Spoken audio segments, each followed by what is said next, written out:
Bonjour et bienvenue à Pack de Potes. Alors moi c'est TK, l'américain de ce groupe d'amis réunis par le rugby. Et en fait aujourd'hui on a plein de potes dans ce podcast rugby. Donc restez jusqu'à la fin parce que le Pack de Potes, on va entrer dans la politique. Oui, nous avons un ambassadeur comme invité dans cette émission. Il s'appelle Stéphane Beaumont et il est l'ambassadeur France pour Movember. Et si vous voulez savoir quel type de moustache je vais avoir d'ici une petite semaine ou si tu veux connaître plein des super événements planifiés autour de Movember. Rendez-vous à la fin de l'émission. Mais Stéphane Beaumont n'est pas le seul ambassadeur de cette émission. Nous avons aussi le haut commissaire de Histoire rugbystique et de Racing 92, c'est Théodore de Saint-Rémy. Quel honneur. Non mais Thierry, tu en fais trop, c'est devenu trop américain, c'est plus possible. Mais je suis content d'être là quand même, en dépit de cette ambiance sur la Coupe du Monde. On est ravis d'être là. Et voilà l'immersaire direct de Hellfest en passant par les prêts de ACBB, c'est Baron Charlie Van Bayer. J'aime beaucoup, très teuton. Me remets, figure-toi, douloureusement, d'un match à 80 minutes joué hier. Ça faisait longtemps et mon corps s'en souvenait pas.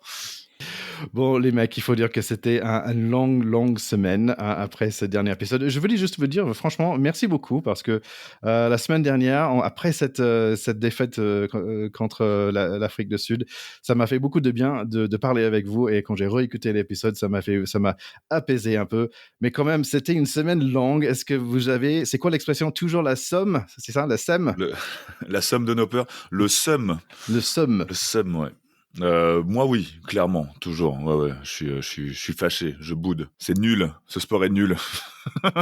Oui, moi j'ai le seum, évidemment, et je crois que j'ai beaucoup d'amis, beaucoup de passionnés de rugby qui ont là un désespoir très profond à l'égard de cette défaite de l'équipe de France en quart de finale. J'ai pas mal de copains qui m'ont dit je vais même pas regarder les demi, je vais même pas regarder la finale, je m'en fous de qui gagne. Et y compris des passionnés authentiques de ce sport. Donc ça me perturbe, ça m'inquiète un peu. Je dois dire que parmi tout ce qui a été dit sur les erreurs d'arbitrage, et on sait qu'il y a au moins 3 décisions qui sont très compliquées à accepter. On va pas revenir dessus aujourd'hui. On sait aussi que les Bleus ont donné le bâton pour se faire battre, comme on dit, mais je crois qu'il y a une chose qui m'a énervé plus que toutes les autres, c'est qu'ils aient renommé Ben O'Keefe comme arbitre de la demi-finale. Et je trouve que c'est vraiment insultant à l'égard de tous les gens qui ont été un peu outrés, qui sont des passionnés authentiques comme nous et comme tous les gens qui nous écoutent. Je crois que le système peut faire des erreurs, l'homme peut faire des erreurs sur le pré, son système d'assistance vidéo peut faire des erreurs ou en tout cas être un peu léger, mais venir juste derrière, un peu comme un tribunal kafkaïen, une espèce de bureaucratie fière d'elle-même qui refuse de reconnaître la moindre erreur, confirmer le système en renommant le même mec pour arbitrer les mêmes Sud-Africains contre notre équipe, il y a quelque chose là qui est très très choquant et je crois que c'est ça qui m'a le plus énervé en fait. Ouais, je comprends tout à fait parce que j'étais très étonné. Et tu dis, bah en fait, oui, finalement, ils ont reconnu qu'il y avait 5 erreurs dans le match, dont 3 qui étaient contre nous. Et donc, il y avait un petit offside de Wookie. Je trouvais ça assez drôle. Ah oui, il y avait l'offside de Wookie aussi. Oui, je suis tout à fait d'accord avec toi, Théo. Surtout que la même semaine, ils sortent un rapport admettant 5 fautes révélées pendant ce match. Donc c'est un peu paradoxal. Et c'était pas gagnant dans un sens ou dans l'autre. Si l'Afrique du Sud gagnait, et comme c'était le cas, bah on va dire que c'est grâce au Ben O'Keefe. Voilà. Et s'ils perdent, les Sud vont dire oui, c'est parce que il nous a fait gagner la dernière fois. Donc pour lui, pour l'homme, c'est un pari perdant en fait dans tous les cas. Ce que ça veut dire, c'est que World Rugby est encore une organisation qui a de forts progrès à faire. Toutes les organisations en ont à faire, pourquoi pas celle-là? J'espère vraiment que cette séquence d'arbitrage, et on va y revenir un petit peu, mais l'arbitrage entre les Anglais et les Sud-Africains à nouveau n'a pas été parfait. J'espère vraiment que sur les matchs à enjeu en particulier, il y aura une organisation, des prises de décision, des nominations des choix d'affiches aussi. On a beaucoup parlé de ces quarts de finale qui étaient en fait les demi-finales, et on a bien vu que ce Nouvelle-Zélande-Argentine était un peu, c'était pas une demi-finale de Coupe du Monde, et que la première équipe et la deuxième équipe au classement mondial, que je n'aime pas beaucoup par ailleurs, soient éliminées en quart de finale. Est-ce que c'est vraiment raisonnable et est-ce que c'est l'honneur de la Coupe du Monde de rugby ? Je pense pas. Donc, beaucoup de choses à revoir, ça tombe bien. Faire des progrès, c'est possible quand on est humain, mais j'espère que World Rugby en fera beaucoup. N'oublie pas, nos chers écouteurs, bien sûr que les arbitres, c'est des humains et on reste respectueux des humains, surtout sur les réseaux sociaux où c'est easy, c'est facile de s'enflammer. Il faut toujours garder en tête derrière que ça reste des personnes. Ouais, d'ailleurs là-dessus, Thierry, je suis entièrement d'accord avec toi. J'ai vu que Ben O'Keefe avait été un peu harcelé sur les réseaux sociaux. C'est toujours aussi révoltant et dégueulasse. Je pense qu'il n'y a pas d'autre mot que ça. C'est quand même des gens qui font ce job d'arbitre par passion. Et on le voit quand on est joueur, quand on est éducateur aussi. C'est très difficile d'arbitrer le rugby. Je ne pense pas qu'on puisse considérer que Ben O'Keefe a voulu faire perdre les Français. Il y a eu, des circonstances contestables, contestées. On ne va pas revenir dessus. Mais moi, quand je suis avec mes jeunes U12 qui râlent contre moi quand j'arbitre le samedi, je leur donne le sifflet et je leur dis, les gars, c'est vous qui arbitrez maintenant et on va voir si c'est si facile que ça, et ça les fait réfléchir. Donc, restons mesurés, on n'est pas à l'école de rugby, il y a des enjeux, on est déçus, on est triste, mais vraiment, insulter les personnes, etc., c'est anti-rugby, c'est pas nous, c'est pas le pack de potes, mais c'est pas rugby tout court. Et moi, ça m'énerve aussi parce que ça jette un discrédit sur ceux qui le font de façon correcte. C'est-à-dire que, par exemple, le France Rugby voulait porter plainte, enfin pas porter plainte, mais porter l'affaire, machin. Dupont en avait aussi parlé, mais on critique l'arbitrage, en fait, et on critique quelque chose qui est améliorable. S'en prendre à l'humain, c'est complètement con, et ça discrédite ceux qui ont remis en question l'arbitrage de façon tout à fait correcte. Absolument. Bon, comme je ne connaissais pas ce mot, la somme, j'ai regardé dans le dictionnaire et apparemment, ça veut dire poison. Et donc, il fallait le cracher. Donc, peut-être on a craché un petit peu pour dire, sortir cette émotion de nous. Parce qu'on va passer par le rugby, parce qu'il y a plein de beaux rugby. Et tu sais, la dernière fois, Charlie, on a parlé de sa fameuse courbe de deuil. Oui.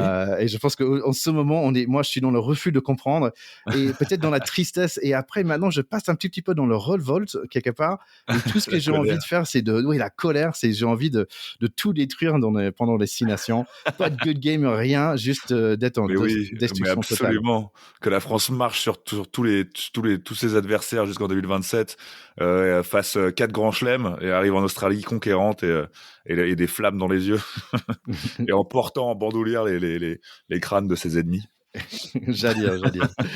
Allez, n'oubliez pas le fantasy, les gars, parce qu'il y a un super t-shirt Pack de Potes en jeu. N'oubliez pas aussi de liker et subscriber.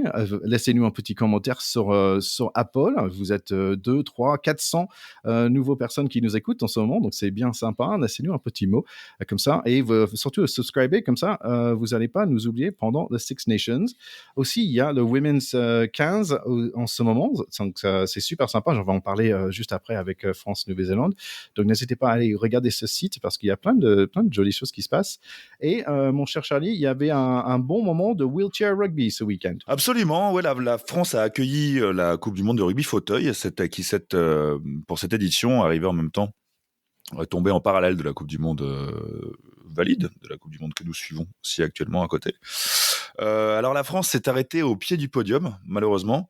Un peu dur pour elle, mais ça reste quand même une bonne nouvelle parce que la France prend une nouvelle dimension. Elle rentre vraiment elle a, à travers ce tournoi, pris une nouvelle dimension parce qu'elle a perdu que de 2 points face aux États-Unis, qui est la meilleure nation mondiale. Donc réellement, on peut parler des défaites encourageantes, hein, on y est, mais c'est clairement un bon pas de fait pour cette équipe qui va aller au JO 2024. Par rapport au rugby fauteuil aussi, c'était assez drôle parce qu'en ce moment, je travaille sur une émission, je suis monteur, je travaille sur une émission qui s'appelle Au jeu citoyen, figure-toi. Et en fait, c'est une émission qui suit des candidats ou des acteurs en fait des JO à venir, donc soit des athlètes, soit des organisateurs, soit des bénévoles. Et une des personnes qu'on suit, donc c'est Jonathan Hiverna, qui est le capitaine de l'équipe de France de rugby fauteuil. Donc on suit un peu son parcours pour la qualification. Et entre autres, il y avait avant cette Coupe du Monde, la semaine qui a précédé le dernier match de l'équipe de France, Jonathan est allé faire à la place de la Concorde, sur la fan zone, une petite ouverture, une petite présentation du rugby fauteuil, à laquelle l'on rejoint Pierre Rabadan, donc mon héros, le Spartiate parisien, j'étais très content de le voir, et une pote du pack, Lénaïque Corson, qui s'est essayée au rugby fauteuil. Voilà, donc ça va être diffusé très bientôt, évidemment, je vous tiendrai au courant de tout ça, mais c'était un plaisir de voir une pote du pack dans mon travail, quelque part. Super.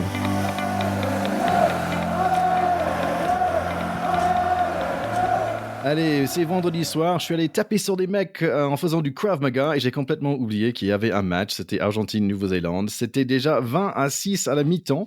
Nouvelle-Zélande en tête, bien sûr, grâce à un essai de Will Jordan et le plus jeune des Barrett, Geordie. Démarrage de deuxième mi-temps, Aaron Smith va toute seule marquer un essai. Il court comme un mec de troisième dans le cours de récré des petits.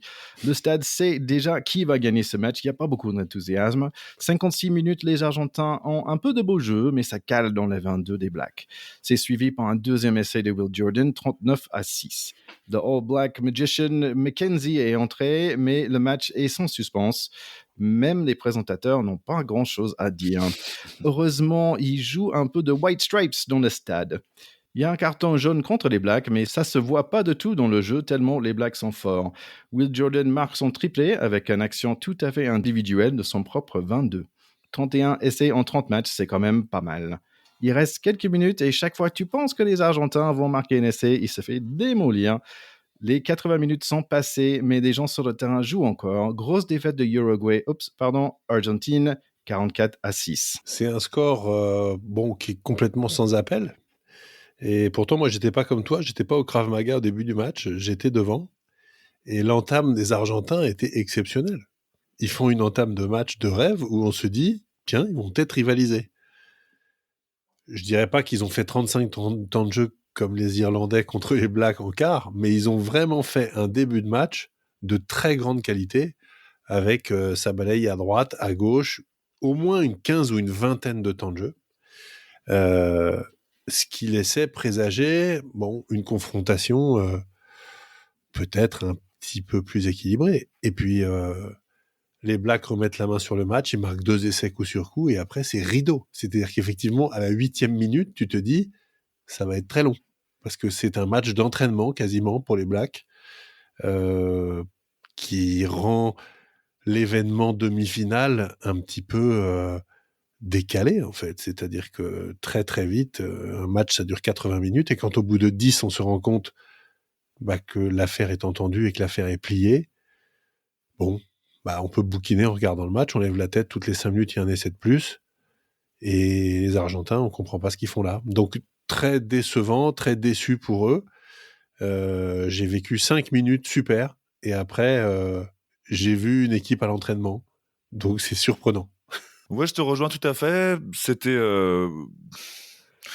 c'est un peu triste. On en a parlé, on en reparlera de ces demi-finales avant l'heure, donc du coup de ces demi sur le papier un peu tronqués. Moi, ce que j'ai vu vraiment au début, c'était j'ai vu l'enthousiasme argentin comme toi, mais pour moi c'était assez démonstratif sur l'essai qui vient des Néo-Zélandais de Fritzel, je crois, il me semble, de mémoire. Il y va en marchant. Mais vraiment en marchant, comme si c'était, d'un côté, tu avais des gens qui donnaient tout, mais qui s'envoyaient vraiment, c'était beau. Ça s'envoyait comme des porcs, ça y allait à l'envie et à la fougue. Et à côté, des mecs qui vont mettre des essais en marchant parce que ils maîtrisent leur truc et qu'ils sont pas inquiétés par l'envie de l'autre. Un peu, tu sais, comme quand à la Obélix, tu sais, Obélix qui retient d'une main en le tenant par le front un type qui mouline les bras pour aller le buter mais qui ne peut rien faire. Donc c'était un peu l'impression que j'avais. C'était un peu ça, et je suis d'accord avec toi sur cette action qui est peu avant la mi-temps. Je me suis même dit, est-ce que ça peut pas être l'action, on va dire, de manque de respect d'y aller en marchant, qui, sur un retournement hypothétique qui pouvait déjà plus arriver, pourrait être le moment charnière où les Blacks ont tellement basculé sur le thème c'est facile, il se passe rien d'en face, qu'en fait, le destin se retourne contre eux. Mais en fait, non, malheureusement, ça n'a pas été le cas. Mais cette action, elle est saisissante. Il y va, il a le ballon dans une main, il rentre en marchant dans le but, il le pose. Je veux dire, même moi, à l'entraînement, je faisais pas ça, quoi. Ça en dit très très long sur l'absence totale de stress de cette équipe. Ouais, exactement. Dans cette confrontation. Absence totale de stress. Après, il y avait peut-être le fait qu'on soit moins concerné par ce qu'il y a sur le terrain, du coup. Pour moi, le spectacle était aussi en tribune. Je vais vous poser une question, les copains, parce qu'il y avait quand même Javier Bardem, il y avait Taika Waititi, il y avait Bruce Dickinson, chanteur des Iron Maiden. La semaine dernière, il y avait Jason Momoa aussi qui avait posté des trucs par rapport aux All Blacks qui soutiennent. Il y avait Gerard Butler qui avait annoncé quand même l'équipe écossaise dans une petite vidéo de début. Est-ce que le rugby est en train de devenir un sport hypé? C'est la question que je vous pose. Moi, j'ai pas vu le chanteur d'Airbourne n'était pas là, donc je pense que c'est pas complètement hype. Quand même. Il manque quand même quelques crédits absolus. Et j'ai pas vu Mick Jagger non plus, qui visiblement a autre chose à faire en ce moment. Il faut un peu de Rihanna ou Taylor Swift comme pour le NFL en ce moment qui cartonne parce que Taylor Swift regarde le NFL et donc d'un coup tous les jeunes filles aux States commençaient à s'intéresser aux Kansas City Chiefs. Allez, samedi matin, moi j'ai cherché sur TF1 pour le match France-Nouvelle-Zélande pour les filles, mais j'ai pas trouvé parce que c'était en fait sur TMC pour info. La France a bien démarré avec 2 essais dans les premières 16 minutes, une très jolie interception de Boulard et un autre long essai de Banet. C'est 15-17 pour le premier mi-temps et heureusement, on avance dans le score. Le deuxième mi-temps, c'était autre chose. Le rugby, jeu d'évitement, ouais, pas dans ce match. Les Black Ferns perdent beaucoup de ballons, 10 déjà, et la France prête à chaque instant pour re-attaquer, mais un peu trop enthousiaste, on va dire, avec 10 pénalités déjà aussi. 18-10 toujours pour la France. Boulard comme un boule de canon, mais la défense très très solide côté Black. Des boucherons, on va dire, qui sont venus couper du bois. Dans les rocks, c'est assez rugueux aussi. Grosse faute de Gaël Hermé, notre 7, et elle le sait. Le 17, Nouvelle-Zélande fait pire avec un tête contre tête. L'arbitre Harley Davidson ne rigole pas. Carton rouge direct. Il n'y a pas de bunker. Bourdin sur le côté, Boulard fonce sur l'autre côté, mais on se débarrasse trop vite de nos ballons. On est en supériorité numérique quand même. Grosse mêlée des Blacks, ils ont un Big Mama, comme j'ai dit, le numéro 18. Ça sent pas bon et effectivement, essayé par le winger Vahakola. Allez, il faut tenir 10 minutes avec un petit point. Les stats sont plutôt égales en termes de possession, mais nous, on a déjà fait 2 fois plus de plaquage et ça prend de l'énergie. Mêlé avec 6 minutes à jouer, super touche trouvée par Bourdon. 2 minutes pour traverser le terrain pour les Black Ferns. C'est quand même un cheat code ce 18, mais en avant par elle. C'est free hugs, des gros câlins côté la France. On gagne par un petit point, 18-17. Eh ben, ça nous a réconcilié un peu avec l'équipe de France, c'était beau. Il y avait dès le début un truc moi que j'ai beaucoup aimé, c'est qu'après le haka dont on avait mentionné dans les épisodes précédents, le fait que ce soit quand même étrange que certaines équipes aient le droit de faire une démonstration de force pendant que les autres sont invités à les regarder et à ne rien dire. Et ben après ce haka, les Françaises se sont mises en cercle et ont chanté une Marseillaise. Et je pense que ça leur a donné de l'énergie pour le match qui a suivi. Moi, j'ai beaucoup aimé le premier essai parce que c'était vraiment un truc, je pense que ça nous a vraiment mis dedans parce qu'en réalité, il y avait une forte domination néo-zélandaise au début de ce match. Elles nous mettent un mot là, assez violent. Et finalement, en contre, on aboutit à l'essai. Donc après une forte phase de domination, on finit par mener. Je pense que ça nous a bien mis dedans. Ce que je retiens quand même, c'est que les Françaises sont quand même réputées pour leurs avants. Et on a quand même perdu une mêlée en étant 8 contre 7. Donc à 7, elles nous ont chipé un ballon en mêlée. C'est un peu triste. Et juste, je voulais dire que ce match m'aura fait découvrir quelque chose. C'est que si, comme moi, vous connaissiez les pilars, les pilachos, comme un truc très cassoulet, un truc très oreille mâchée et un truc pas très fashion finalement, pas très distingué, comme si le bien s'habiller et le bien s'apprêter était un truc de 3/4.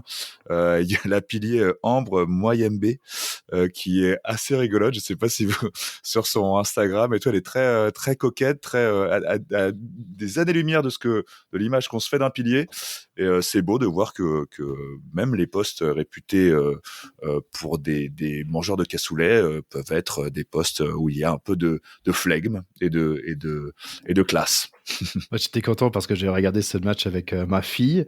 Ça m'a fait beaucoup de plaisir, même si ma fille n'est pas de tout rugby. J'ai juste dit, bah, tiens, quel numéro t'aimes bien entre le 1 et le 15, tu vois, essayer de le faire impliquer un petit peu. C'était quand même un plaisir de le regarder avec elle. Ouais, moi j'ai juste J'ai vu l'essai, j'ai pas vu le match entier pour être très honnête. J'ai vu les highlights et effectivement l'essai de Bourdon est superbe, avec une course vraiment de toute beauté. Je suis quand même content que les Françaises aient gagné d'1 point. C'est une petite vengeance sur le rugby mondial là en ce moment. Je voulais aussi faire un petit coucou à la capitaine Manae Feleou, dont j'ai un petit peu écorché le nom la dernière fois quand on en a parlé en l'appelant Manae Fele. Donc désolé Manae, je promets on ne m'y reprendra pas. Tu as un très beau nom, Manae Feleou, s'il vous plaît. Mais c'est pas que tu lui demandais quelque chose, en fait, tu disais Manae, fais-le, gagne ce match. Si toi tu fais la faute, moi je suis cuit là. C'était drôle pour les 1 point parce qu'il y a Safi Ndiaye qui avait proposé le truc en disant pour une fois, ça ressemble de notre côté. Donc ça avait été remarqué ce point d'écart aussi. Ah oui, je voulais juste dire un petit mot pour Escarado, le 8. J'ai vu, après, j'avais vu quelques actions qu'elle a fait. Elle avait fait un plaquage énorme aussi. Donc, allez, prochain match, ça va être France-Australie. En fait, Australie, ils ont perdu 42-7 contre les Anglaises. Ça va être 8h du matin, samedi matin. Donc, vous pouvez, si vous ne trouvez pas sur TF1, checker le TMC. Donc, c'est chouette, en fait, ce série d'événements. Comme j'avais dit, il y a 3 poules différentes.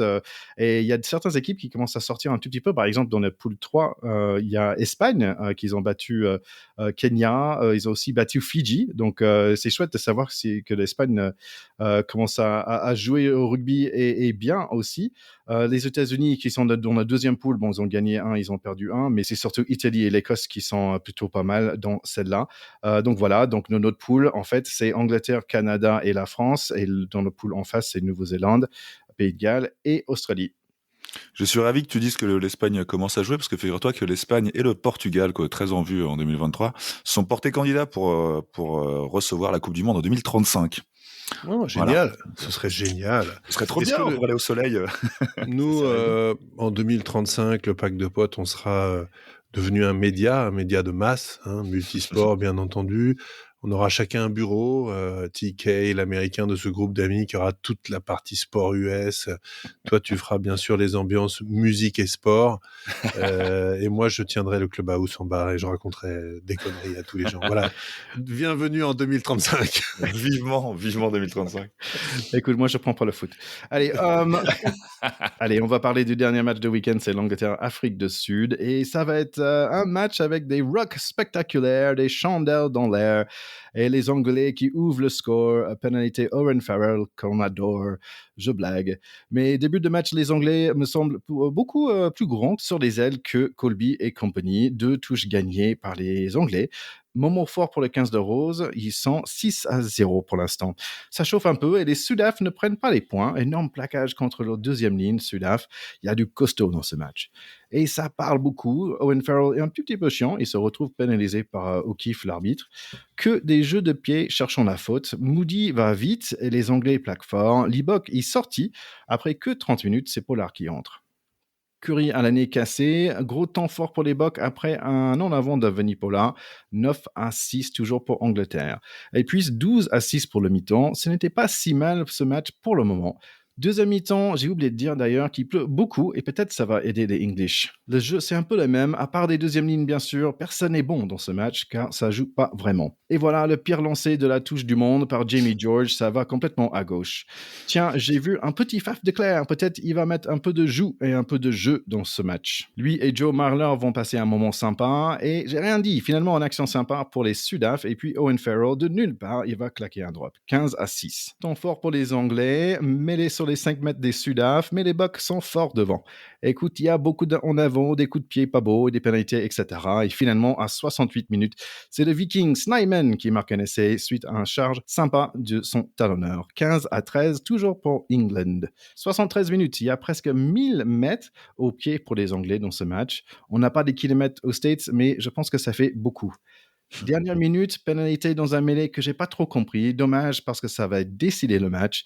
Ça passe pour Pollard. 15-16 pour les Sudaf. Comme a dit la maman d'une copine, les mouches ont changé d'âne. Le coach des Anglais fait entrer Ford pour avoir une autre option de drop. 1 minute à jouer et pour la première fois de match, on voit les Anglais jouer au rugby avec des passes et tout. Mais pas de bol pour eux. Ça chauffe un peu après les sifflets. Les Anglais ont des boules, perdent pas un point, on en connaît.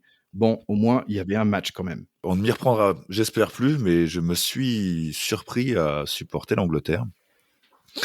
Ils ont vraiment fait déjouer les Sud-Africains. Est-ce que les Sud-Africains étaient émoussés par leur victoire contre nous? Est-ce qu'ils ont vraiment été déstabilisés dans ce jeu? Mais en tout cas, les Anglais ont mis de la volonté, ont été appliqués. Peut-être la pluie les a aidés aussi. Il y a peut-être mille façons de faire.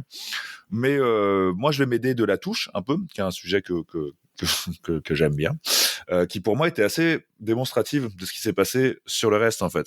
C'est que les Sudaf ont été particulièrement mauvais, ont peut-être trop tenté. J'en veux pour preuve que à la 13e puis à la 4e, il y a deux touches d'affilée. Hein. La première, ils font une touche réduite à 4 et celle d'après, ils sont à 13 dans la touche. C'est assez curieux quand même de mettre des 3/4 dans la touche. Mais quoi qu'ils fassent, ils y arrivent pas. Itoge a été royal en touche, ça les a beaucoup déconcentrés. Je pense qu'en fait, comme pour ces touches, les Sud-Africains ont peut-être voulu faire trop de plans sur la comète, enfin trop de plans tarabiscotés. C'est pour ça que je prenais l'exemple de la touche. Hein. Ils ont voulu faire des plans un peu trop tarabiscotés de jeu, et les Anglais étaient très très méticuleux, faisaient proprement des choses très très simples. Et je pense que c'est comme ça qu'ils ont réussi à jusqu'au bout nous faire croire à une victoire. C'est quand même horrible de mener, d'être devant au score de tout le long du match, sauf à la minute du coup de sifflet final. Je pense que c'est très dur pour l'Angleterre. Excuse-moi, mais j'ai entendu émousser. Est-ce que ça va avec la bière, la mousse? Non, c'est... Malheureusement, on est émoussé après avoir été éméché. C'est ça. Et c'est pas tout à fait la même racine. Ouais. Ça vient du couteau. Du couteau ou des épées peut-être, mais en tout cas c'est ne coupe plus. Ouais. Émousser une lame, c'est une lame dont le fil n'est plus coupant et du coup qui ne sert plus. Voilà. Okay. Oui, moi je dirais 2 choses simples pour commencer. D'abord, no scrum, no win. Voilà, les Anglais ont quand même été très dominés en mêlée fermée pendant tout le match. Les Anglais dominés en mêlée fermée sont des Anglais qui perdent. Donc ça se passe à la fin sur un coup du sort, comme par hasard sur une pénalité sur mêlée, très contestée.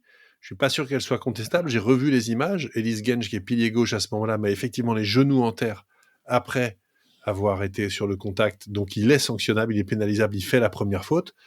Pourtant, la deuxième, le pilier droit sud-africain est à 90 degrés de travers. J'ai jamais vu un pilier autant de travers. Mais si on applique vraiment la règle, la première faute, c'est celle d'Ellis Genge. Donc, je pense que cette faute, elle est quand même justifiée. L'autre chose, c'est un terme emprunté au foot. Kick and rush. Ils ont fait que ça.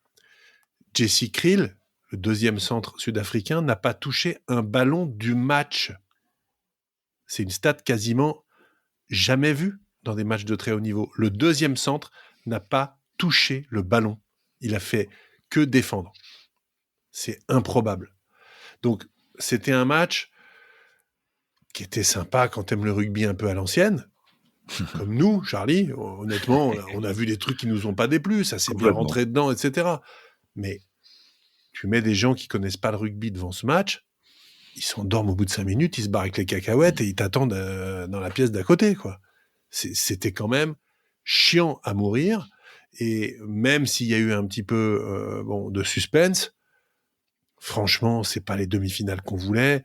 On n'a pas vu beaucoup de jeux, on a vu que des mecs se rentrer dedans. Et le rugby, quand il est comme ça, il est un peu boring. Je suis désolé de le dire, mais c'est quand même le résultat. Alors maintenant, on a une affiche de finale, au-delà du fait qu'on pleure, parce qu'il n'y a pas les Français et qu'on pensait, nous, qu'il y aurait les Français et qu'on voulait aller sur le toit du monde et tout ça. On a une affiche de finale qui est fantastique quand même, parce que Nouvelle-Zélande-Afrique du Sud, c'est une des grandes rivalités du rugby mondial. On pourrait écrire des bouquins sur le truc. J'ai noté d'ailleurs et j'ai lu que les Sud-Africains, à un moment, avaient une danse zoulou pour répondre au haka. Et qu'ensuite, c'est l'apartheid qui a éteint la danse zoulou dans la tradition rugbystique Springbok. Et je trouve que c'est un beau truc. J'ai envie de creuser ce filon parce que je me dis que ce serait pour eux une très belle chose de renouveler ça, d'aller chercher vraiment loin dans ce qui a construit l'identité d'un pays, des choses effectivement tribales et un peu tripales aussi, comme on dit. Mais là, on va avoir une confrontation magnifique avec, et j'en terminerai par là, un résultat malgré tout très indécis, parce que les All Blacks ont battu largement 35-20 les Box aux Tri Nations l'été dernier, et en match de préparation à Twickenham juste avant la Coupe du Monde, les Box ont battu les Blacks 35-7. Donc chacun a foutu 35 points à l'autre il y a moins de 2 mois. Ça va quand même être intéressant comme confrontation. Moi, je mets une pièce sur les Néo-Z quand même, parce que je trouve qu'ils ont eu une progression linéaire sur cette Coupe du Monde et ils me paraissent au sommet de leur art. Donc quand ils sont comme ça, c'est un peu comme Roger Federer au tennis. Tu te dis, ils sont sur une autre planète. À vérifier, à contrôler, mais c'est comme ça que je vois l'affaire. Ouais, en plus, je savais pas pour le Zoulou, là. C'est super Je intéressant. savais que ça te plairait, mon Charlie. J'aime beaucoup. Parce que c'est des réponses intéressantes où justement tu amènes ce qui, dans ton pays peut être quelque chose de motivant, et c'est appel aussi à la culture, c'est très beau. Et Colissi chante quand même à chaque sortie de vestiaire, donc il peut peut-être être très à même de sur ramener cette tradition. Et sur les hymnes, il fait pas semblant non plus. Ouais, tu lui vois la glotte. Hein.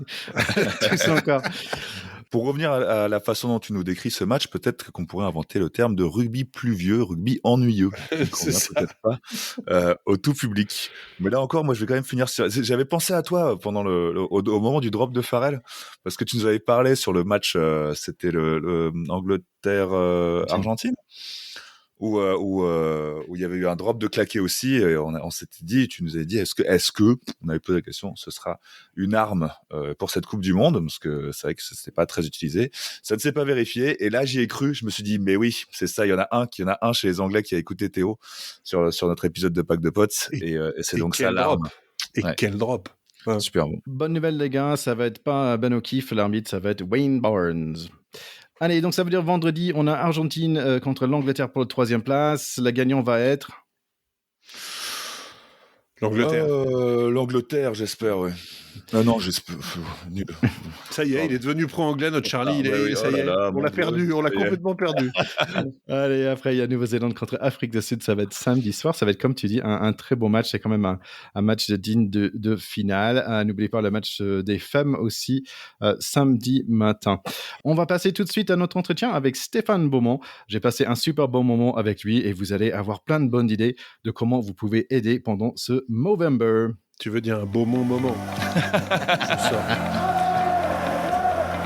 C'est bientôt November, et quand c'est November, moi je pense à Movember. Donc on est très content d'avoir de retour avec nous un vrai pote de notre pack depuis 2021. C'est l'ambassadeur France de Movember, Stéphane Beaumont. Comment tu vas, mon ami? Hello Thierry, salut à tous. Évidemment, toujours ravi de revenir au milieu des potes du pack. Exactement, tu sais, on a beaucoup plus de potes depuis ce Coupe du Monde, on a ajouté pas mal. J'imagine. Ouais, est-ce que pour ces nouveaux écouteurs, en fait, est-ce que tu peux présenter rapidement qu'est-ce que c'est Movember, en fait? Comment ça, ils connaissent pas Movember? Movember, c'est Moustache in November. C'est une ONG d'origine australienne qui aide à faire changer la santé masculine, à faire changer le visage de la santé masculine en mettant une moustache sur tous les visages pour Movember. Donc, Moustache in November, évidemment, on se laisse pousser la moustache pour interpeller son entourage sur les problèmes de santé masculine avec 2 grands axes. La prévention et la lutte contre les cancers masculins, testicules et prostate, mais également le risque de santé mentale et la prévention du suicide, qui est un sujet majeur pour la santé masculine. Oui, donc en fait, il y a beaucoup d'événements qui vont arriver d'ici très peu. Mais je pense que la première chose, c'est que tu as déjà dit, c'est éduquez-vous, en fait. Et la première chose que quelqu'un peut faire, c'est aller sur votre site pour mieux comprendre, en fait, qu'est-ce que c'est Movember, mais aussi par ça, mieux comprendre quels sont les différents risques que nous, les hommes, nous avons par rapport à la santé masculine. Exactement. Je pense il faut vraiment que les hommes aient une prise de conscience que leur santé est importante. Les femmes l'ont avec Octobre Rose. On est en plein milieu de ce mois où tout le monde sait maintenant que le ruban rose, c'est pour les lutter contre les cancers du sein, pour cette logique d'autopalpation. En fait, Movember, c'est juste un petit peu la même chose sur la pratique de cette prévention du cancer. Quand on parle d'autopalpation, le cancer du testicule, on peut le détecter en s'auto-palpant les testicules. Sur le site Movember, il y a les règles, ou en tout cas la façon de le faire. Donc, j'encourage tout le monde à aller sur fr.movember.com, qui est le site français de Movember, qui existe depuis maintenant 12 ans, pardon, et 20 ans dans le monde. Donc, l'inscription sur le site, ça montre l'intérêt de l'homme. Donc, on s'inscrit, on devient Mobro, Movember Brother, en s'inscrivant et en s'éduquant par rapport à ça. Évidemment, c'est individuel. Le jeu, c'est ensuite de se laisser pousser la moustache et d'encourager les gens à faire des dons sur sa moustache pour pouvoir récolter des fonds et lutter et financer des programmes de recherche contre le cancer ou des programmes d'accompagnement sur la santé mentale. Ouais, donc première étape, aller sur le site web pour mieux comprendre qu'est-ce qu'il y a derrière. Et deuxième étape, c'est le moustache. Donc moi, personnellement, l'année dernière, j'ai fait ma première tentative, que c'était, on va dire, à mi-chemin. J'ai dû parler de tâtonner. J'ai tâtonné un peu le chemin. J'avais fait un moustache plus barbe. Ah, t'avais réussi, Thierry. T'avais réussi, c'était pas mal. Cette année, j'y vais. Tu sais, t'avais un petit côté 4 mousquetaires. Ah, ok. Cette année, je veux aller avec un air un peu pour l'inspiration. En fait, je vais regarder Tombstone. Je ne suis pas sûr si tu vois le western avec Kurt Russell, Val Kilmer et tout ça. Je vais regarder Tombstone pour m'inspirer. Bon, le pote de notre pack, Charlie, m'a dit il faut faire l'ami de Motorhead, mais je ne pense pas que je vais jusqu'à là. Alors, ce qu'il faut, en fait, la moustache, ça reste vraiment quelque part, c'est fun. Voilà, c'est drôle de se changer sa tête et c'est pour une bonne cause. Donc, ouais, il y a de quoi vraiment rigoler. En plus, on peut y aller à plusieurs. Il y a plein de barbiers qui font des animations. Je pense notamment à tous les gens qui sont sur la Côte d'Azur. Il y a un copain, l'ambassadeur de Movember, Laurent Briard, qui fait énormément de choses à Cannes. Allez chez lui, il va vous changer votre tête. Superbe. En parlant de ça, en fait, sur le web, il y a tout un parti qui est événement, en fait, ouais. Et donc vous pouvez soit faire un événement vous-même, mais aussi je cherchais qu'est-ce qui se passe au côté de chez moi, en fait, soit par un thème, par exemple le rugby, par exemple No Scrum, No Win et le fameux pub là à Paris, ils vont avoir un événement qui est le Maujolet, qui a l'air superbe. C'est moi qui organise le Maujolet. Ah bah tu vois, c'est génial. Et avec les potes de No Scrum No Win, effectivement, Denis et Fred, qui sont, c'est la 3e année qu'on organise cette soirée. Alors évidemment, moi, ça fait la 10e que j'organise, parce que tu vois, le 3e jeudi de novembre en France, c'est le Beaujolais nouveau. Donc le Maujolet, c'est tous les 3e jeudis de novembre. En fait, c'est un jeu de mots à 3 niveaux quand même. Il y a Movember et Maujolet. Ça commence à faire beaucoup là. Ah, on est loin là, on est loin. Mais parle-moi aussi, il y a un tournoi de rugby, il me semble. Oui, bien sûr. Alors Nicolas Fernandez, qui est également un ambassadeur de Movember, on organise la deuxième édition. Enfin, il organise la 2e édition du tournoi Movember 5. Donc tu sais que le rugby a plusieurs façons. On peut jouer à 15, on peut jouer à 7. Et il y a également ce qui est promu beaucoup par la Fédération française de rugby et notamment Florian Grill, c'est le rugby santé. Le rugby santé, c'est tu joues à 5, sans plaquer, donc à toucher, et avec des équipes mixtes. Donc en fait, tout le monde joue ensemble et c'est vraiment une façon extrêmement ludique de se réapproprier le rugby, notamment quand tu as été malade, quand tu dois avoir, quand tu es en rémission de cancer ou quand tu luttes contre le cancer, la santé physique est hyper importante. Le Movember 5, ou le rugby à 5, et donc le Movember 5, le tournoi, c'est vraiment une façon de se réapproprier le sport en conservant les valeurs du rugby. On est ensemble. Tu sais, c'est Jean-Pierre Rive qui disait le rugby, c'est 15 copains et un ballon, et quand on n'a plus le ballon, il reste les copains. Le Movember 5, c'est ça. Bon, il y a un peu moins de copains, mais tu te fais copain avec les autres. Donc, tu vois, au bout de 3 équipes, c'est pareil.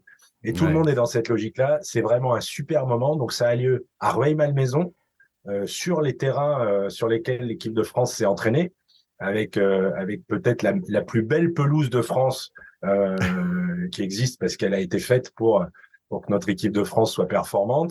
Et donc, on joue sur ces terrains-là. C'est organisé par le club du RAC, donc le Rueil Athletic Club, dont j'ai eu la chance d'être un des joueurs.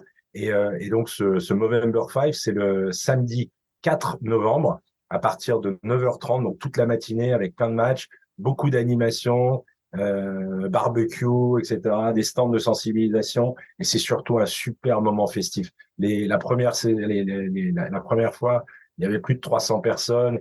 C'était vraiment canon. Il y avait une ambiance de feu parce que c'est mix, parce qu'il y a des jeunes, parce qu'il y a des entreprises. C'était vraiment canonissime. Movember 5, le samedi 4 novembre à Rueil-Malmaison. Il y a un aspect de ce Movember qui est très important aussi, c'est pas juste, on va dire, le partie santé physique des cancers, mais aussi le partie santé mentale.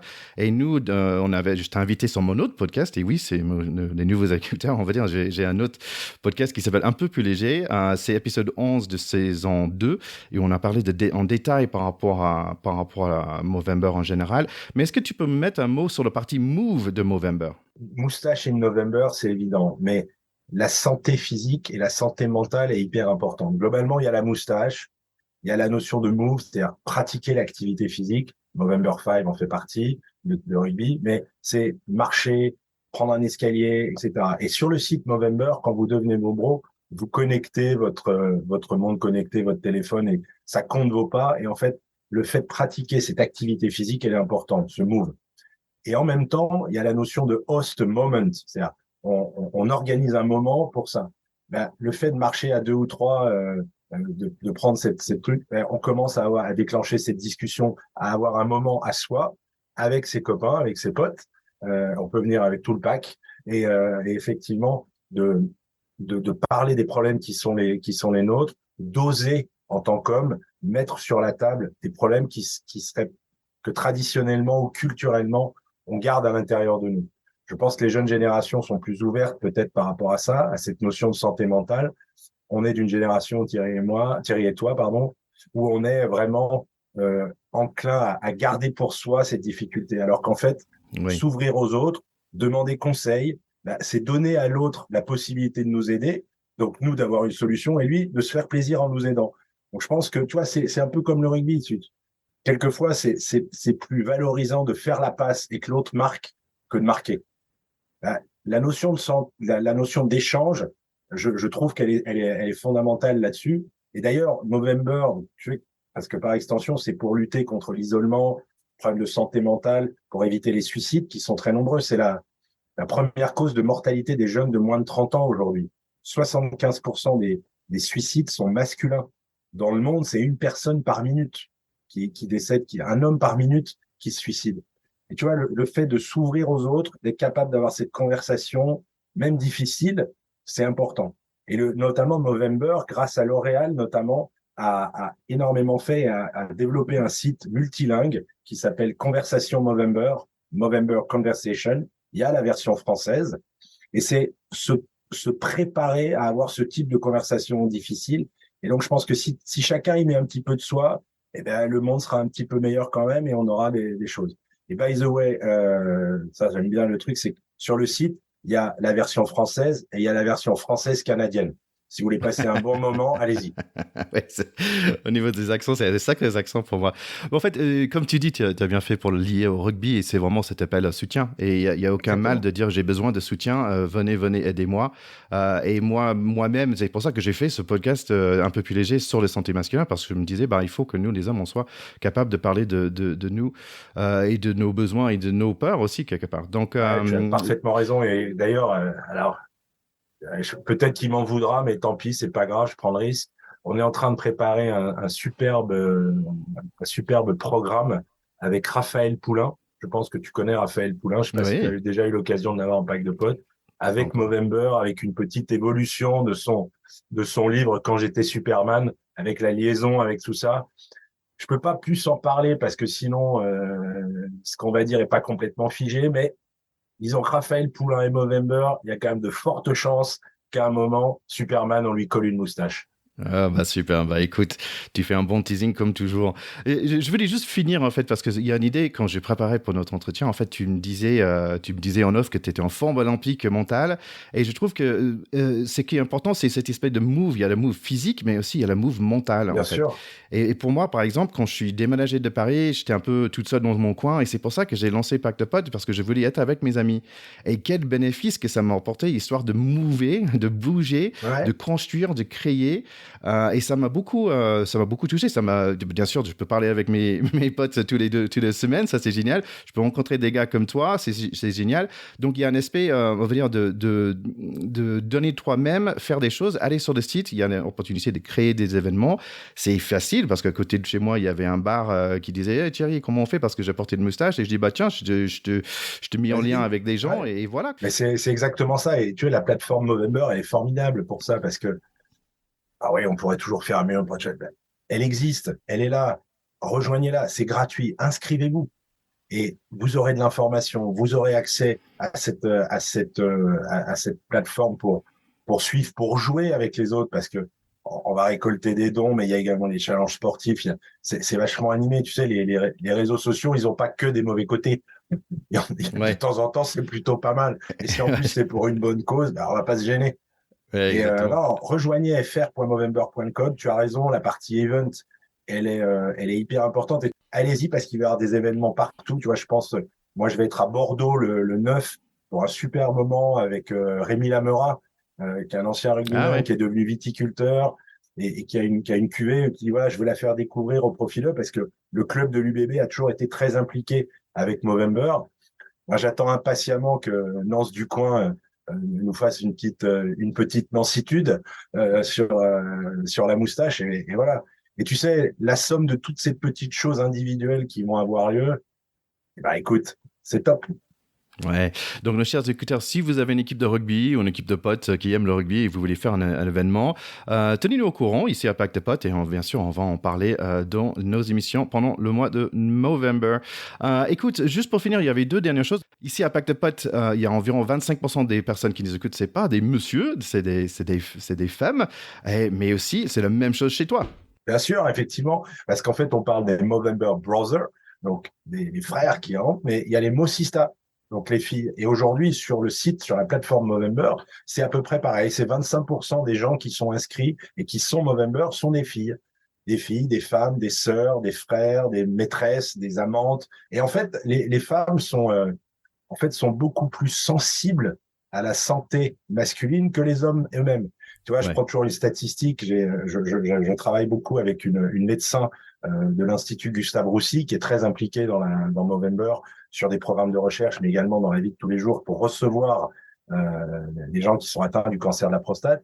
Et elle me disait que 15% des premiers rendez-vous, la femme vient toute seule sans son mari. Est-ce que ça deviendrait l'idée, toi, Marie, d'aller sans ta femme chez le gynéco pour parler d'une grossesse ou d'un cancer du sein? T'imagines 15%, c'est monstrueux. Et en fait, elle nous disait aussi que 50%, enfin 15 plus 35, 50% du premier rendez-vous, la femme est avec le mari. Est-ce que tu as été une seule fois chez le médecin avec ta femme, chez le gynéco? Toi et moi, jamais. Donc tu vois, les femmes sont vraiment moteurs là-dessus. Et je pense qu'elles vont nous aider à rendre le monde meilleur. Et je suis, je vais pas dire un féministe convaincu, mais en tout cas, il y a plein de bonnes choses. Et cette ouverture vers l'autre, cette capacité de parler des problèmes, cette résilience, les femmes l'ont culturellement. Je crois que ça, il faut qu'on leur pique. Et il faut Et donc, Movember, c'est évidemment pour les hommes, Movember Brothers, mais c'est aussi pour les femmes. Et devenez Mosista. Et vraiment, le monde sera bien meilleur. Bon, merci beaucoup pour ce bon moment. Je sais que tu avais un dernier événement que tu voulais nous parler. Ouais, effectivement. Alors, ça sort un petit peu du domaine du rugby, mais le 29 octobre a lieu le départ de la Transat Jacques Vabre. Donc, une course transatlantique avec toutes les catégories de bateaux. Et j'ai la chance de travailler avec Bertrand Guillonneau, qui est un chirurgien urologue, mais qui est également un skipper de très haut niveau. Et en fait, il va prendre le départ de la Transat Jacques Vabre. C'est la première course du bateau Movember FRA 191. Donc, le bateau Movember FRA 191 va être sur l'eau pour parler de la santé masculine au départ du Havre sur la Transat Jacques Vabre le 29 octobre. Donc, suivez sur le site le bateau Movember parce qu'on n'est pas à l'abri de gagner. C'est génial, génial. Écoute, tu es un vrai pote de notre pack. C'est toujours un plaisir de te revoir. Merci d'être venu ici à Pacte Potes. Écoute, c'est toujours un plaisir d'être avec vous et de toute façon, rendez-vous l'an prochain. Ouais, exactement ça. Allez, à plus. Salut. Bon, le World Cup va être bientôt fini, mais on a aussi du top 14 bientôt. Oui, c'est la reprise, les gars, le 29 octobre. On n'attend même pas que la Coupe du Monde soit finie, c'est reparti. On avait mis ça au congélo. Alors, quand on a mis tout ça au congèle, figure-toi, mon cher Charlie, que c'est le Stade français qui était en tête du championnat, puisque 3 matchs, 3 victoires, 13 points. Donc, chapeau au Stade qui, pour l'instant, est premier, suivi de la section paloise. C'est improbable, mais ils sont là, ils sont deuxième. Ensuite, le Castres Olympique, fidèle au poste. Le Racing 92, quatrième. Le Stade Toulousain et Clermont. Voilà pour les 6 premiers. Et puis, pour ce match de reprise, on va notamment avoir un Stade français Aviron Bayonnais, ce qui va être sympa. Un Stade Toulousain UBB, donc Bordeaux. Et un Racing 92, MHR Montpellier Hérault Rugby. Voilà pour le retour au top 14. Ne soyez pas dégoûtés parce que la France a perdu. Le rugby, ça reste notre passion. On reste cool et on retourne gentiment dans la marmite du top 14 où on va aussi se régaler très bientôt. Allez, j'ai un peu de bonnes nouvelles à ce niveau-là. En fait, au niveau des épisodes, nous allons avoir un dernier épisode pour le fin de Coupe du Monde après le match, bien sûr, dans la semaine prochaine. Ensuite, comme les 2 dernières années, en fait, je vais avoir un super épisode de Top 14 avec Didier Plana, où on va parler de tous les différentes équipes, tous les changements dans ce Top 14. Après, j'ai un petit interview surprise qui va être un des 2 équipes parisiens. Donc, je suis vraiment content avec celle-là. Et en décembre, nous allons avoir une série autour du concept de rugby solidaire. Donc, on a plein de choses pour vous pendant ces mois à venir. Et n'oubliez pas maintenant que l'étau se resserre autour du qui sera vainqueur de cette Coupe du Monde. N'oubliez pas d'aller sur le Corporate Pétanque sur Instagram où il y a un post qui parle de nous. Et c'est un jeu concours qui vous permet de gagner une pétanque d'intérieur. Voilà. Donc n'hésitez pas à aller pronostiquer le vainqueur de cette Coupe du Monde. Pétanque d'intérieur, logotypé au pack de potes, bien sûr. Absolument, c'est vrai. Préciser. J'ai retrouvé entre-temps le nom de la danse zoulou, peut-être qu'on creusera, ça s'appelle l'Idlamou. Donc on regardera si l'Idlamou, on a des images, on a autre chose, et comment est-ce qu'on peut plonger dans cette affaire-là, et peut-être est-ce une danse d'avenir pour les box, sait-on jamais. Et puis chers tous, n'oubliez pas, puisque vous aimez nous écouter, de nous liker, de nous forwarder, de nous partager et de nous donner des rating positif avec du 5 étoiles, en veux-tu, en voilà. Ça nous fera plaisir. Et vous savez qu'on a parmi nous un Américain qui n'aime rien tant que les compliments personnels dans sa stratégie de progression. Et donc, faites-le au moins pour lui si vous ne le faites pas pour nous. Allez, c'est l'heure pour le goodbye. Les garçons, toujours un grand plaisir. À la semaine prochaine. Bisous. Salut les gars. Ciao, ciao. À la semaine prochaine. Salut.